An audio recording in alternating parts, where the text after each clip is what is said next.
નમસ્કાર વિદ્યાર્થી મિત્રો, ઇંગ્લિશ મોડલ પેપર 6 થી 8 ધોરણ 6 થી 8માં ઇંગ્લિશ પેપરમાં જે પ્રશ્નો પૂછાઈ શકે એવા છે એની આજે આપણે ચર્ચા કરીશું.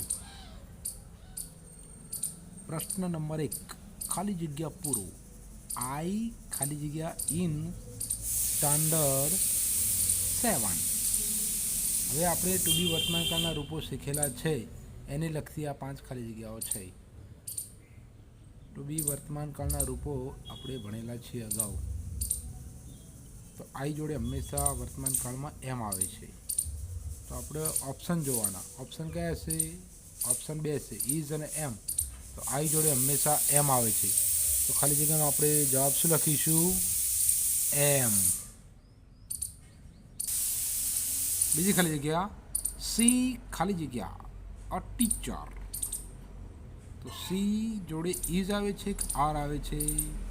આપણે સૌને બધાને ખબર છે કે સી જોડે તો બી વર્તમાન કાળમાં ઇઝ આવે છે. માટે આમાં પણ આપણે શું લખીશું? આમાં આપણે ઇઝ લખ્યું છે. ત્રીજી ખાલી જગ્યા યુ ખાલી જગ્યા અ સ્ટુડન્ટ. તો યુ જોડે શું આવે છે? આર. તો you are a student. You are A student. ચોથી ખાલી જગ્યા ધે ખાલી જગ્યા ફાર્મર્સ. ધે જોડે શું આવશે? આર. ધે જોડે હંમેશા આર આવે છે. તો આપણે જવાબમાં શું લખીશું? આર. They are farmers. તેઓ ખેડૂતો છે. પાંચમી ખાલી જગ્યા ઈટ ખાલી જગ્યા અ બર્ડ. તો ઈટ જોડે શું આવે છે? ઇઝ.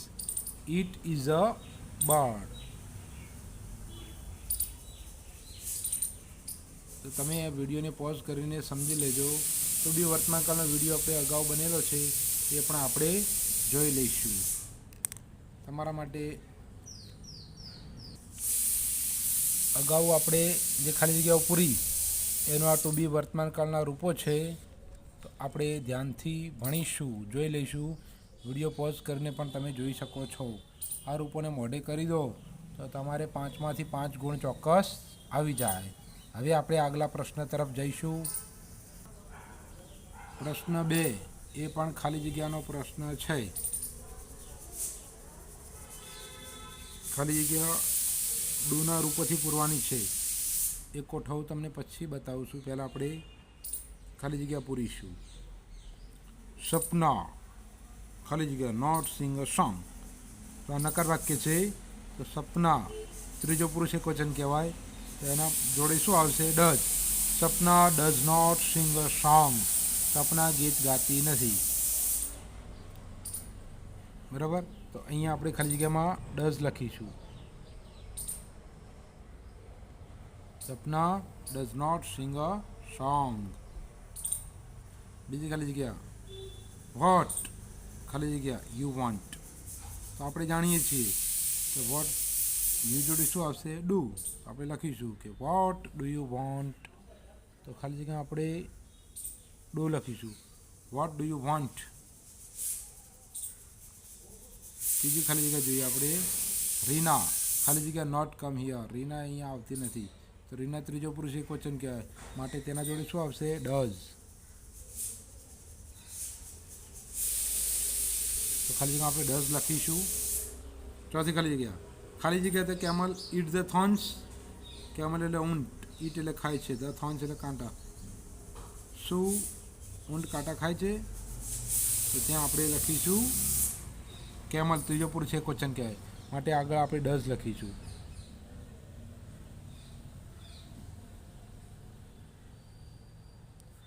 હવે વાક્યમાં ખાલી જગ્યા હોય તેનો પ્રથમ અક્ષર કેપિટલ આવે. માટે ડઝનો આપણે ડી કેપિટલ કરીશું.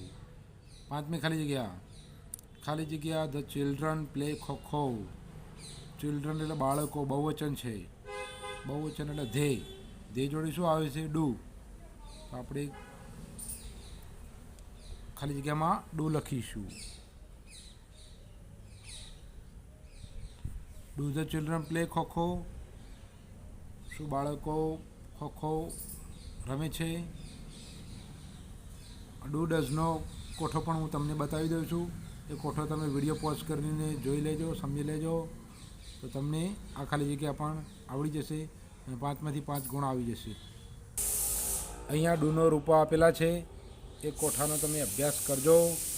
વિડીયો પોઝ કરીને જોઈ શકો છો, સમજી શકો છો કે કયા કર્તા જોડે ડુ આવે છે અને કયા કર્તા જોડે ડઝ આવે છે.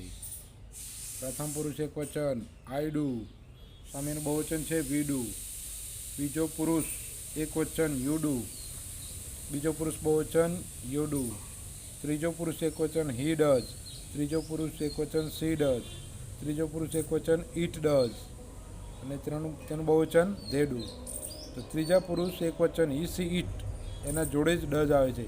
એ આપણે યાદ રાખવાનું છે, તો જેથી આપણે આ પ્રકારની ખાલી જગ્યા હોય તેમાં પૂરેપૂરા ગુણ પ્રાપ્ત કરી શકાય.